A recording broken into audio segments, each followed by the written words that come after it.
What's up guys, this is Cher talking, welcome back to my channel. On today's video, I bring you news for ReUniverSe SaGa ReUniverSe. We just got the announcement of ReUniverSe Festival, Tsunanori's Mido and Ameya's banner from SaGa Emerald Beyond. We have two banners with 3 different characters each. They are the protagonists from SaGa Emerald Beyond, and they are pretty good. We were hyping these banners for a while because it was the start of a new power creep in ReUniverSe SaGa ReUniverSe JP, and will they have the same effect here on Global? Maybe. So let's go to Reddit and we'll be talking about Tsunanori's Mido first. Thanks hands for a treat for the post as always. We discussed this on our banner talk in a live stream, and now we have all the information about them. Tsunanori Mido got some buffs, but only to endurance and will. They are now 111%. Safe values. He already had 138% dex rate. That's pretty big for a character that was supposed to be just support. 99% agility is also very nice for a character that will be healing the party. Now, he has a 40% damage increase at all times, alongside an 80% damage increase at all times, for a total of 120% from this, and a 30% damage reduction to himself. And then he applies a 30% damage increase for everyone in the squad, and reduces damage taken for everyone in the squad by 30% too.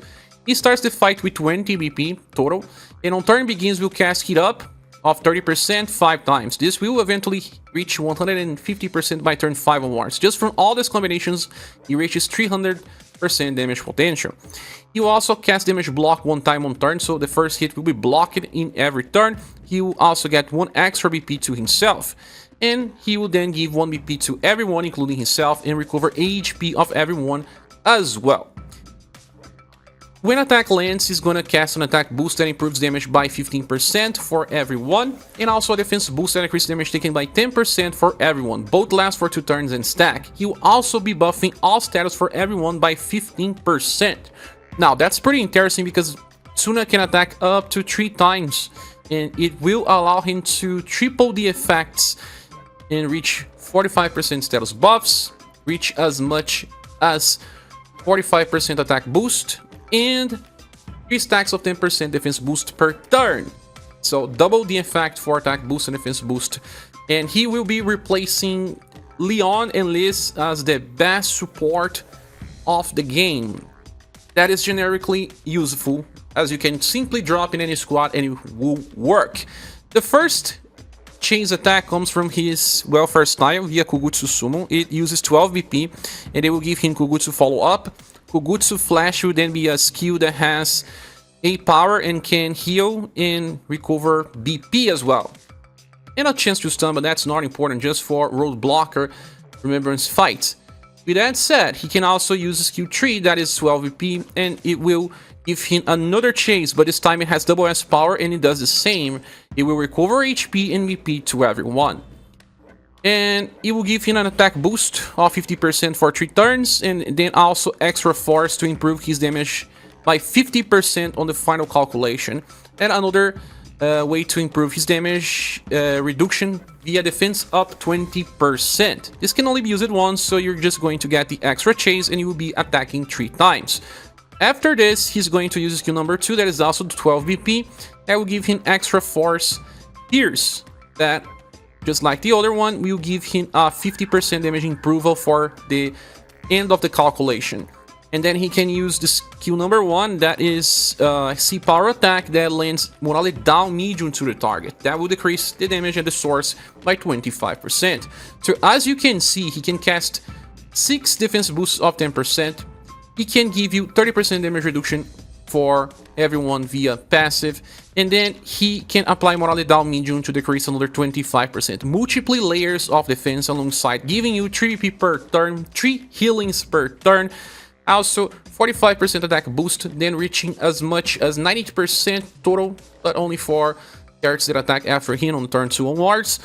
That is a lot of stuff in a single character. He is easy to use, especially because we don't have that many useful SS word units right now. He will dominate Remembrance and will be some of the best characters to bring into hard fights. Tsunanori Mido is the best character of the banner and easily a 5 out of 5 for sure. He's still meta on JP, people still use the guy, he just got a rerun, and even with the newest meta, with very powerful units, he still shines. I do believe he is a must-have if you have been saving gens. Get at least Tsunanori Mido in this banner.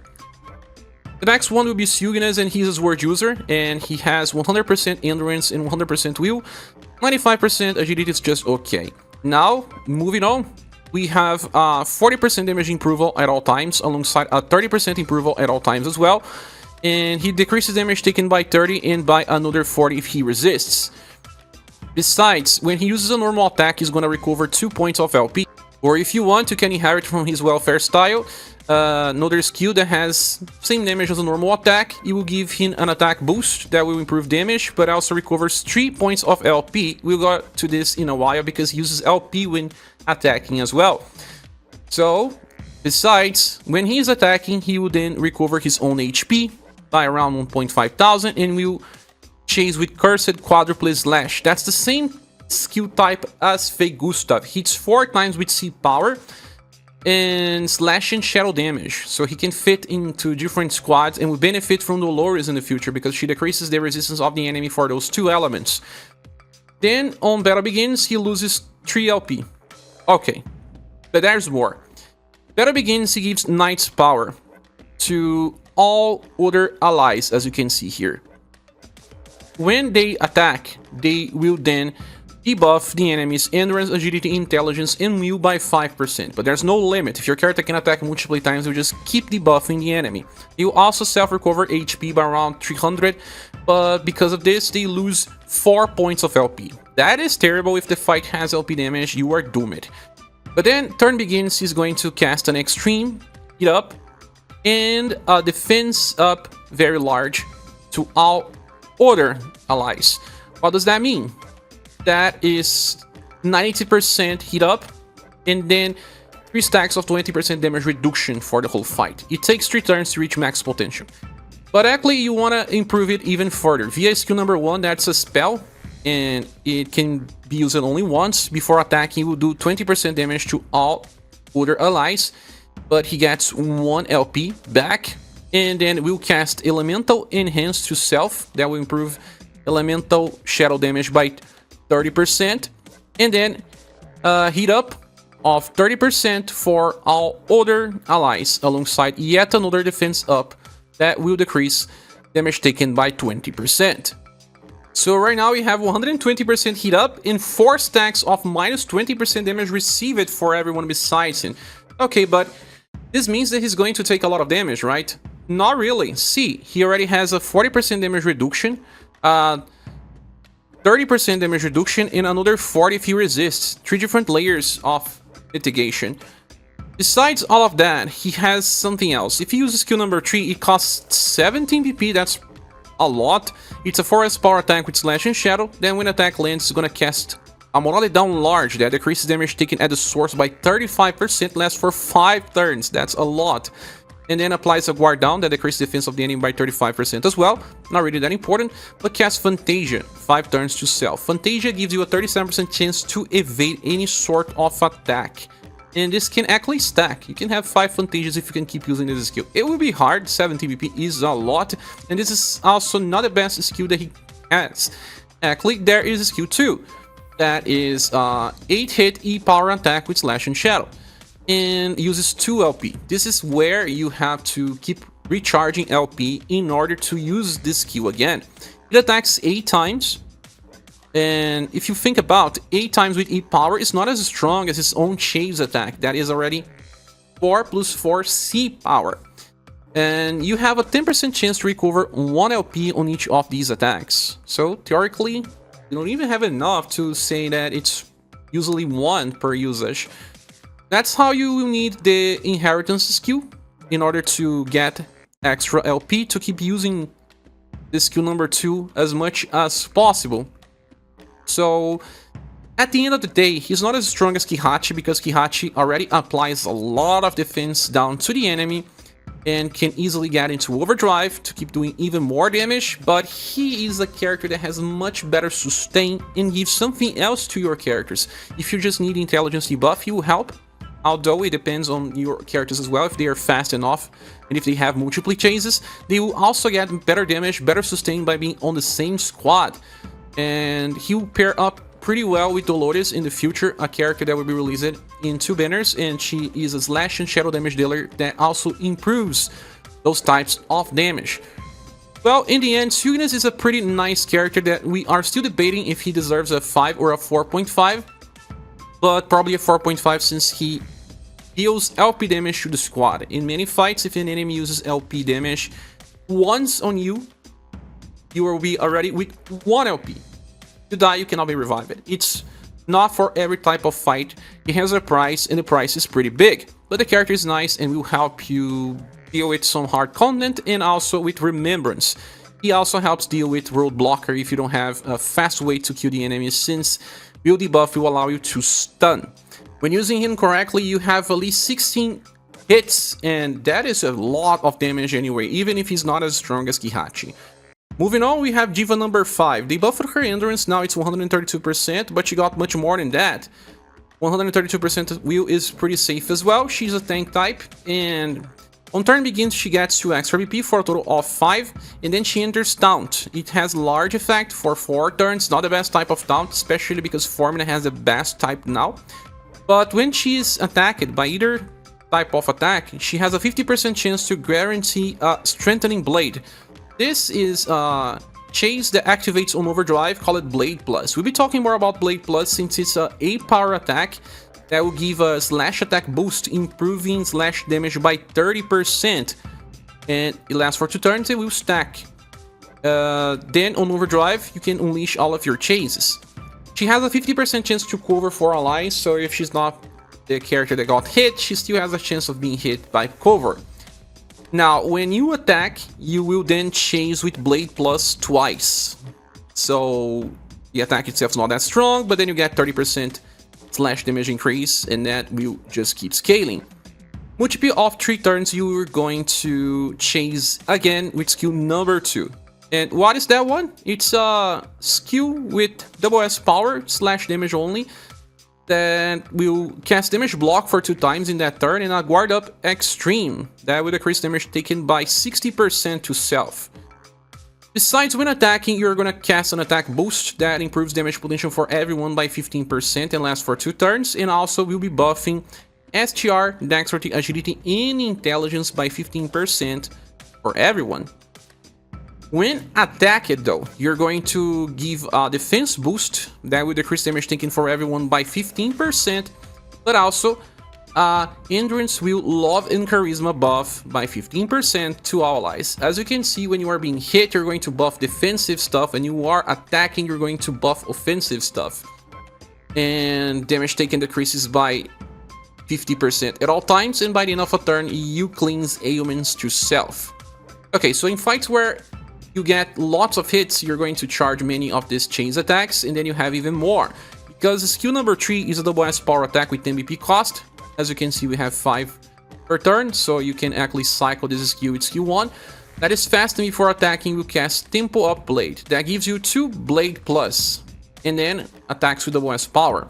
That means that on usage of skill 3, you're going to chase 4 times with Blade Plus, because you already chased twice, and then you get twice again.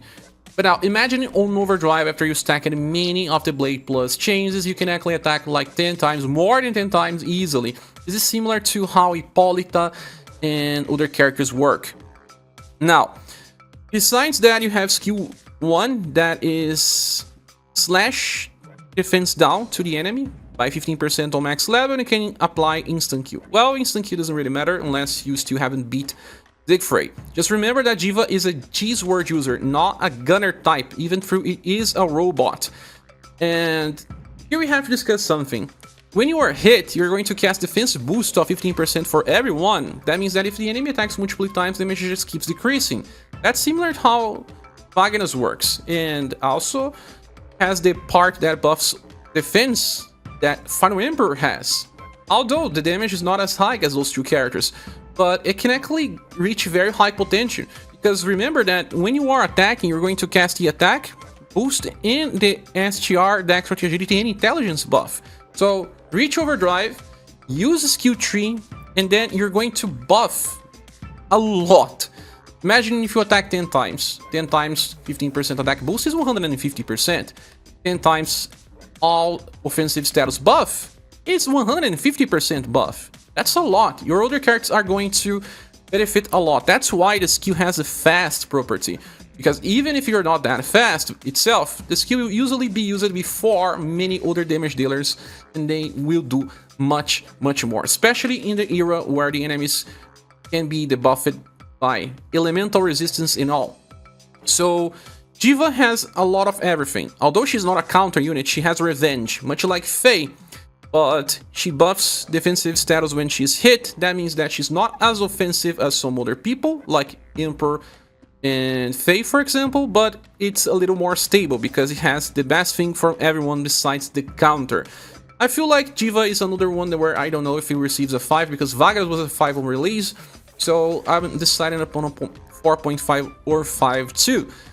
So this banner is really amazing. It receives a Gold Plus award, and the best ones will be Tsuna first, and then either Siugnas or Diva. I would say that Siugnas is a little more unique. You're gonna see other characters designed similar to Diva, so I would prefer to choose Siugnas first and then Diva, unless you are really lacking on a character that can buff status when it's hit and can actually help you with Great Sword Remembrance. But I don't know. Tell me here in the comment sections if you agree with this rate. The next one will be Ameya from the second banner, and she received an intelligence buff, now reaching 143%. That's a very high number. She has low endurance, just 95%, but she's not a staff user, a sword user with the Sun element. You need a elemental weapon to use her correctly. Moving on, now she got also a 40% damage reduction at all times. Then on battle begins, 12 BP to use her skills better. And then she applies Cat's Power to everyone. Cat's Power gives you a 50% chance to trigger an attack boost that improves damage potential of everyone in the squad by 20%, but only for that turn. And also a all status buff of 15%. So you have 5 characters. Each one of them will have separately 50% chance to trigger. Let's say that the average will be at least 2 effects triggered. But it's just for one turn. I don't think the attack boost really matters that much. The status buff could matter, but it's unreliable. It's good because it's not all about that. She also has a recharge of skill number 2 every 10 turns. But what is skill number 2? It is a 6 BP support skill that can only be used once to recharge, and will apply defense boost, decreasing damage taken by 50% for only one turn though. And we'll cast a minus 2 BP cost for everyone for 10 turns, and then we recover HP by small. That will be around 2000 because of her higher love and charisma. So this is kind of a way to compete with Tsuna, because instead of giving BP, you are decreasing the cost. In some situations it could be better. For example, there are fights where the enemy will increase the BP cost of your character and can even break through the 20s, but many other characters also increase the max BP gauge. So it's okay, but it's something that you use once every 10 turns. When she attacks, she's gonna chase with skill number 1, that is a 2 BP Deep Power Sun spell with Sun and Lightning damage that gives an attack boost of 15% as a skill, and as a chase, it gives a 10% attack boost to all allies. Not really impressive, but then she will have a 50% chance to chase again after using the chase command. So much like Claudia or Aldora, it can be super lucky, but it can also just fail. But the skill doesn't bring too many benefits in my opinion. Now, for all allies, you have 20% damage improval and reduce damage taken by 30%, pretty much like Tsuna, like Leon, like Liz. And on turn begin, she'll also cast weak defense and resist offense to all allies. What is that about? It's the same passive as the latest version of Katarina. Well, Katarina is becoming better and better because we can now equip our characters accordingly. And weak defense, if you are landing a weak attack, that is landing an attack the enemy is weak to, you're gonna activate up to 2 times the following effects. A defense boost that decreases damage taken by 20% for 2 turns in stack. You then buff yourself endurance and will by 20% and recover HP. That means that you can just use this effect to heal yourself in fights, but then you have to land a weak attack. That means that you have to face a boss using weak attacks all the time to rely on it. And sometimes we bring the wrong elements because the character just works, or you're bringing it for support, not really for damage. But then you also have resist offense. That is easier to trigger because you only need to resist the enemy damage. And in order to do so, you have to have 35 points of resistance. And it can also trigger up to 2 times, and will give you 1 BP up to 2 per turn. Then it will buff your SR Dexterity and Intelligence by 20%, and will also grant you an attack boost that will improve damage potential by 20% for 2 turns in stack, up to 40% per turn. So you're going to improve your damage easily, but the resisted part is a little harder to trigger. You have to bring the right elements in the party, and it's easier to form squads that are mono-based if you are a veteran than if you are a newcomer. Still, it's a pretty nice effect that I keep using Katarina for, but she also comes well with foreign use. As for Ameya, you have to think about Sun squads, so if you have Mirza or other people like Empress, even Minstrel, you're gonna have a good combination of Sun-based squad. Let's move into the next part. She has 5 EP per turn, and will cast a defense boost that decreases damage taken by 15% for 1 turn only, but also 5% defense up that decreases damage taken 5%, 3 times, so you can get 3 stacks in 3 turns. Okay, now let's talk about the last spell. It's a 12 EP cost 1, double S power with Sun and Lightning again, and it's fast. When the attack lands, has a chance to debuff the intelligence of the enemy by 30%, that's not even that important part. But it also casts a defense boost that decreases damage taken by 25%, lasts for 2 turns and stack, so that you have multiple layers of damage reduction.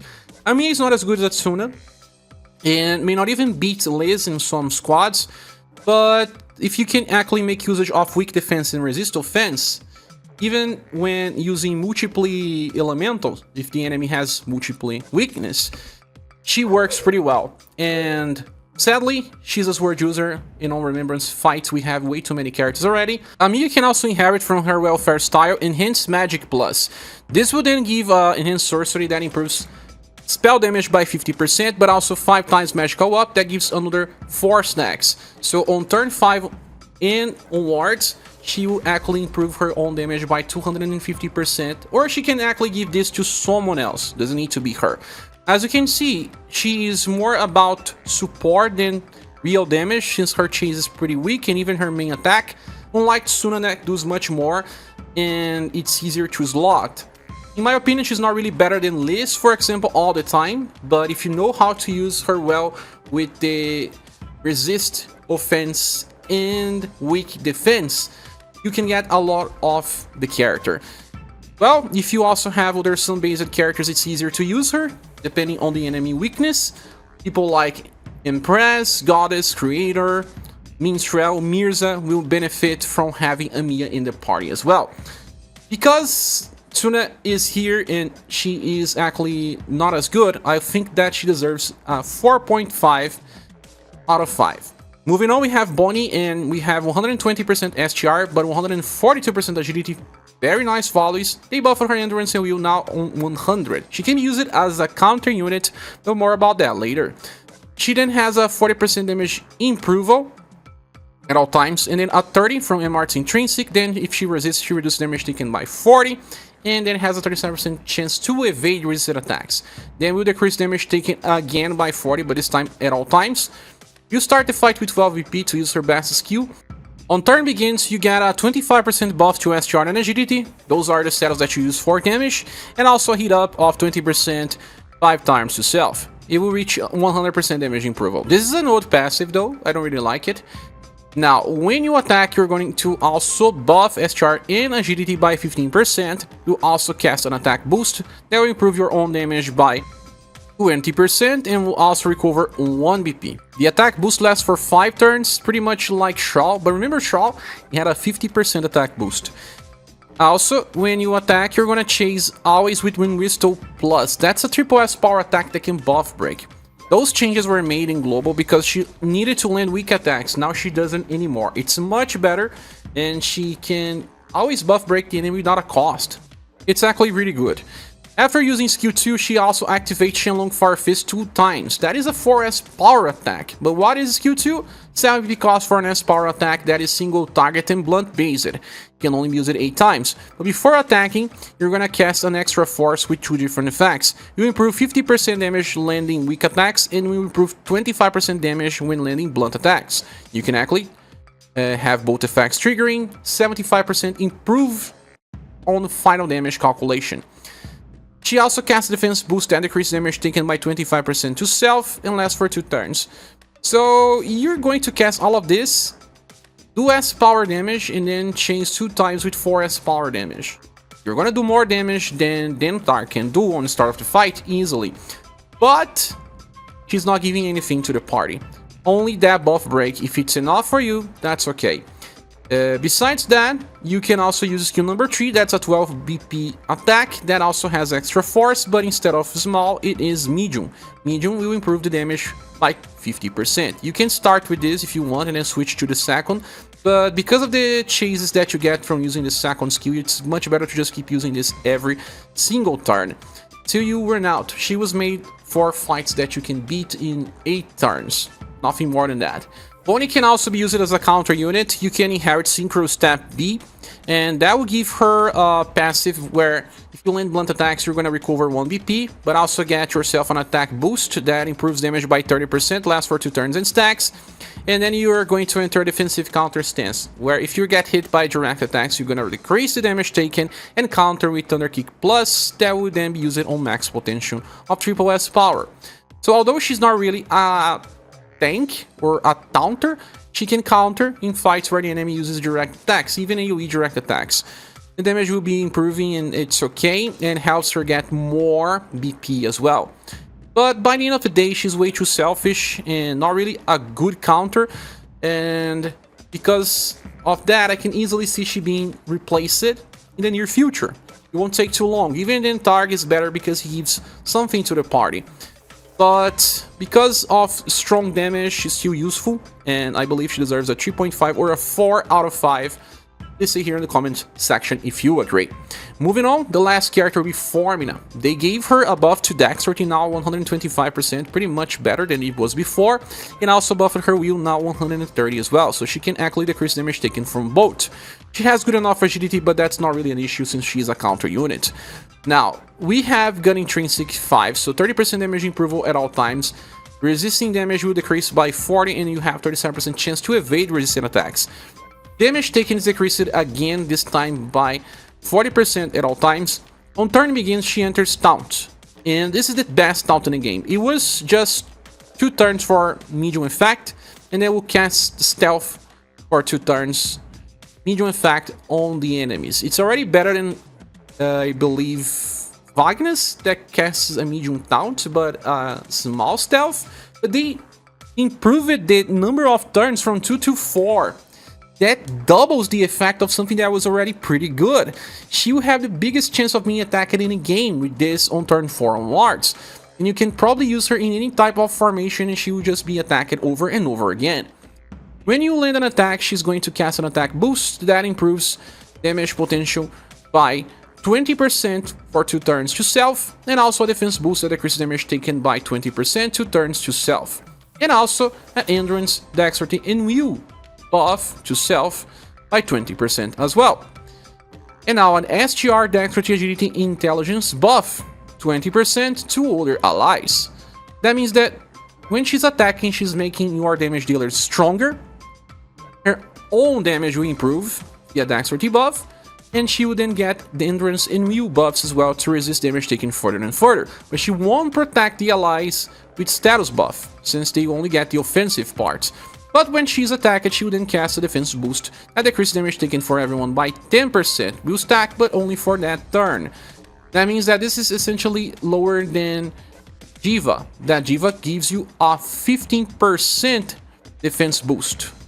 Okay, but it still works because of the way Formina actually operates.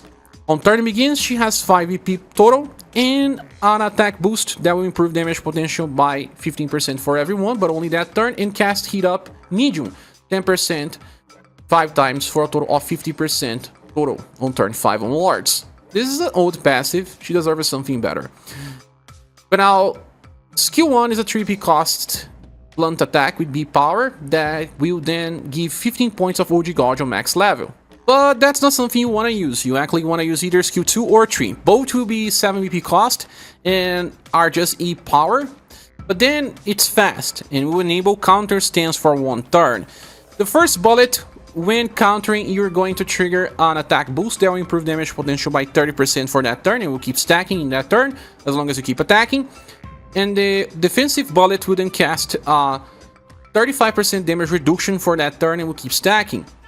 And now, after you trigger the counter, you're going to activate yet another counter. That's right, a counter that triggers a counter. And then you're gonna get Bullet Shot B. That's the first skill. That will then do more damage and give 10 points of OG Gotch for everyone. So the order is, you will trigger the first counter if the enemy uses a direct attack. On the second time, you're gonna trigger double counters, and then 3 times on the third counter, and so on. Well, depending on the number of times the enemy will attack you, those that have, I don't know, multiple attacks, you can give a lot of OG points to your party, and that's gonna help a ton. Now, it's not just about this. Formina also has access to Synchro Step F from her Welfare style, and that will give her some extra effects. When attacking with Blunt, she's going to self-heal and then buff her Endurance, Will, Love, and Charisma further by 15%. When she's attacked, she's also going to cast an attack boost of 10% for 2 turns in stack. You'll also be buffing her SGR Dexterity, Agility, and Intelligence. Those are the offensive status. So, ways to buff: offense, defense, and recover HP. That fixes because some of the other counter tanks like Siugnas cannot self-heal, and that makes a lot of problems into being able to survive in hard challenges if he is a soloer. Like Siugnas was having difficulty clearing 310 Spiral Corridor, but he can. You just have to have some support. Now, Formina can also benefit from support. She can also be placed together with Point to get even more if you want. And then eventually she's going to do a lot of damage because when she's attacking and being attacked, she buffs things. And she doesn't need to be a soloer, although she also works well with being one. So in the end of the day, she has the best taunt of the game, has good damage potential, but relies on the enemy attacking way too many times, while other characters don't need that much. But it's an interesting setup and pretty unique in my opinion. I think she is really good, but also really skippable. If you already got Siugnas, and if you get Diva number 5, you can already use another character that works similarly by buffing defense boost when being hit. In my opinion, she deserves a 4.5 out of 5. She's a gun user. We need better gun users, especially for Remembrance. Anyway, this banner is much more skippable than Tsuna's banner, and will be receiving a Silver Plus award. I still believe that Minstrel banner is theoretically better, because sometimes you prefer to summon for one meta unit that makes a big impact than to summon for 3 that are good, but will eventually be replaced. Anyway, I believe it's really good to summon for Tsunanori Mido and get at least him, since he's going to be very useful on the future challenges. I'll be pulling for Tsuna and probably skipping Ameya's banner because I already got Minstrel, used some gens, and I don't feel like they will be improving my squad by too much. Anyway, it's time to celebrate. We'll be getting a lot of new content, and I wish you good luck in your pulls. And don't forget to give your feedback in the comment section. Thanks so much for watching this. Please subscribe if you haven't. I want to see you soon in the next video or live stream. That will happen as soon as the maintenance ends, 2 or 3 hours later, because that's when I wake up. See you soon on the next. Bye.